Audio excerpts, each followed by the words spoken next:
Prior to 1841, there were no public schools in Ronda, and very few schools at all until the late 1890s. Wealthier families ran small private schools like Midway Academy. Well, Midway Academy was, as I understand, was constructed about 1866, and it got its name because it was midway between the Gwynn plantation and the Hickerson plantation. Those were two well-to-do families that were here when Ronda was established. Midway Academy functioned for several years and was succeeded by the Ronda Academy, which had been operating as early as 1884. This school catered to the needs of the local Baptist population, but was totally destroyed by fire. Dr. James Hickerson announced in January of 1893 that the building had burned at a loss of $2,500, and that they were going to build the school back immediately, and that they did and opened it. I think that Mr. Harrell was the principal that announced on August the 7th that the new term would be starting of 1893. In 1907, James and Annie Hickerson sold the academy and 1 3/4 acres of land to the Wilkes Board of Education.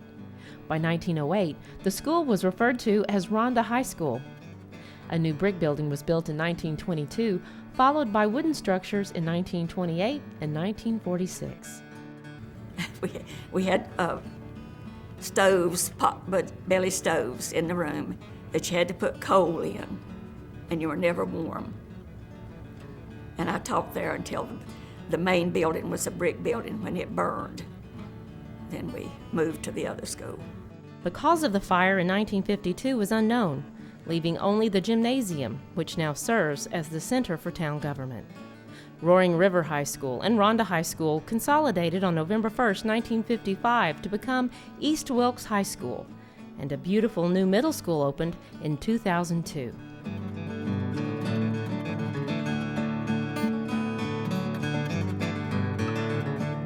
Gwynn's Chapel, or the All Saints Episcopal Church in Ronda, was erected in 1897 and was very important to the early history of the town.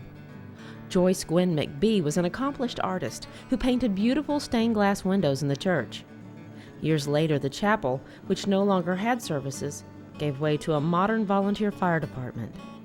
Other churches include the First Baptist Church built in 1893, Christians for Christ, Ronda Baptist Tabernacle, Ronda Church of God, and the Methodist Church that has since been closed, sold, and vandalized.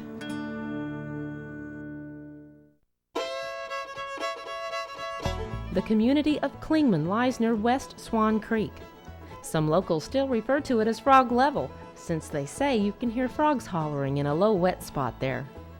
The first school in Clingman was built in the early 1900s.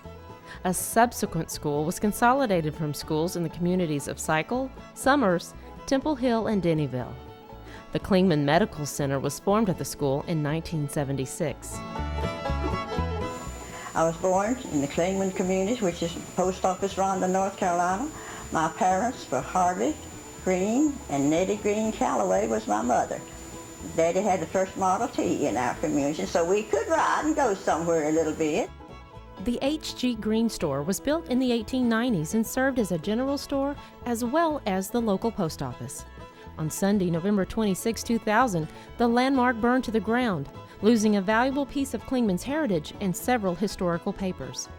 Descendants of Mr. Green are carrying on the tradition with another H.G. Green store that opened across the street from the first one, as well as a farm implement store.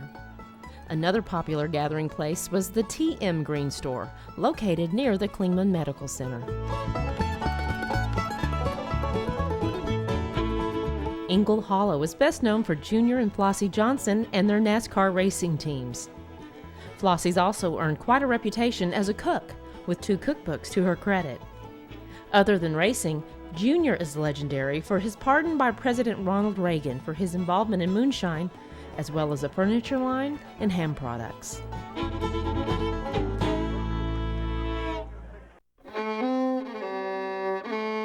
The community of Lomax is located in the northeast section of the county near Shepherd's Crossroad.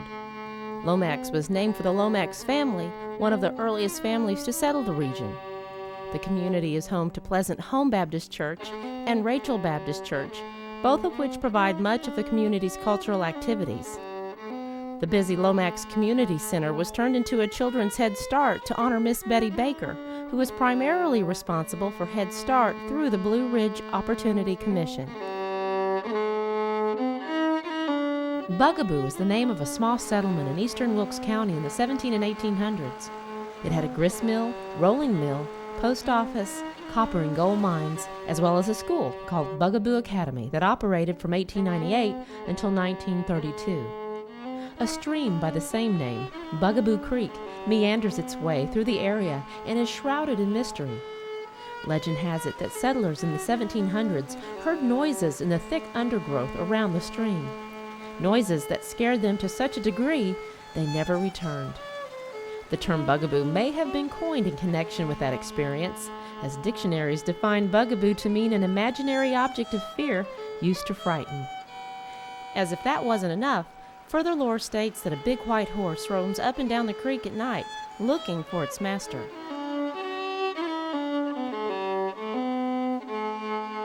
The reason for that is that Patrick Ferguson's horse, when it was turned loose here, very, very prominent, beautiful Arabian white steed, became a favorite of the community, and a strange thing happened or was reported in the way of a ghost story, that in later years when the horse finally succumbed, that was still seen on pale moonlit nights along the Yadkin River Valley near the confluence of Bugaboo Creek along the roundabout plantation with a British officer riding this horse. Tharp's Mill still stands along the banks of Bugaboo Creek. The first mill there was built sometime in the late 1750s to early 1760s. Another mill building was built in 1875 and used for cornmeal, flour, and feed. The present mill building was built about 1890. In 1940, a flood washed away the water wheel and dam. They were rebuilt in 1941 and still stand today. White Plains Church was founded at Widow Martin's Ford on the Bugaboo Creek. This church was later built on what is now known as White Plains Baptist Church Road. Emily Tolbert is said to have an article about her published in Bloom's Almanac. She was the recipient of many letters that were found behind loose boards in her home near the Newcastle post office. Emily, an avid Christian with Methodist sympathies, chose to attend Union Baptist Church because it was closer and she could walk there more often.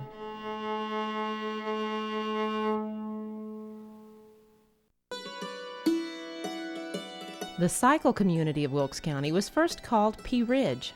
Its post office was built around 1913, and it received the name Cycle from the fact that the patrons it served lived in a circle from the post office. Spencer Martin was born July 8, 1966 in Clingman and attended Clingman Elementary and East Wilkes High School until 1981 when he and his family moved to Memphis, Tennessee. Martin was a male vocalist and rhythm guitarist who wrote Grandma's Smile for Mrs. Minnie L. Martin, his grandmother in Wilkesboro.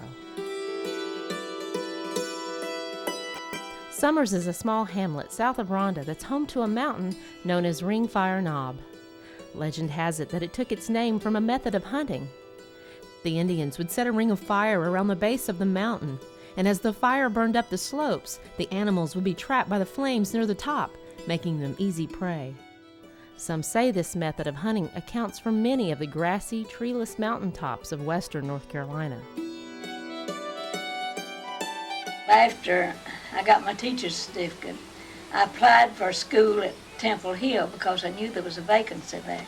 Well, my teacher had taught me that let my first day be the most impressive day.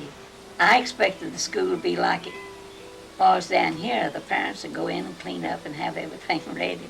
But it was screwed up all around there. I had worn a white dress now, a white linen dress, and oh, it was iron slick. And I got in that building.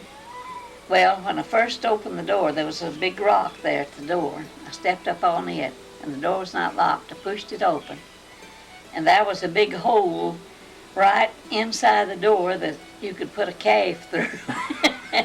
In the floor? In the floor. And, well, I stepped over it and got on in, and the desks were turned over. I guess the children had been playing in there during the summer. There was mud all over the floor and dirt. There was spider webs and dirt dauber's nest in the windows. They were real dirty. You never saw such a mess. I couldn't find any broom to clean up with. So some children came in about that time, and I sent them to one of the neighbors to loan me a broom and some rags to dust and kind of clean up with. So they came back with one of those old straw brooms. You know what they are? Yeah. So I swept up dirt with that, swept it down the hole. Before I just swept it down in there. And turned the desk up and dusted them and cleaned the windows a little bit. But time I got through, I had worked up a sweat, believe me, and that white dress was so dirty. I was embarrassed to death. Shady Grove was an old school, those old black plank there, water bucket. I believe we had a cooler by that time. That's the first time I've been able to get a cooler. You know what they were? Yeah. They'd bring up the water from the spring. They carried their water from a spring through a field, and there was broom sage in there. And they'd get to the house with their buckets of water. It'd be full of those broom straw blossoms. Had to skim all that off. Had to skim all that off.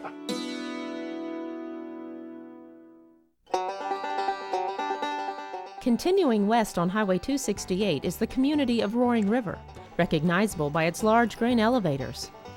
The town lies at the mouth of Roaring River, which got its name from an early description that it comes rushing and roaring out of Stone Mountain and the Long Bottom community.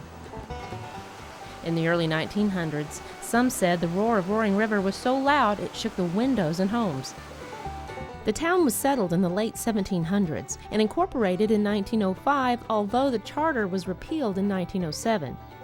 The boundaries for the town were from the Yadkin River to the Adams Line by Poplar Spring Church, then to the east bank of the Roaring River to Major Foot's property line, and south to the bank of Briar Creek.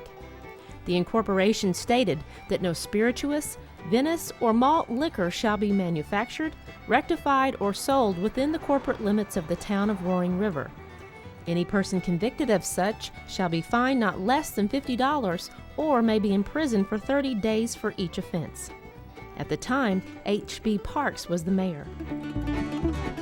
You were born on September the 5th, 1896. That's right.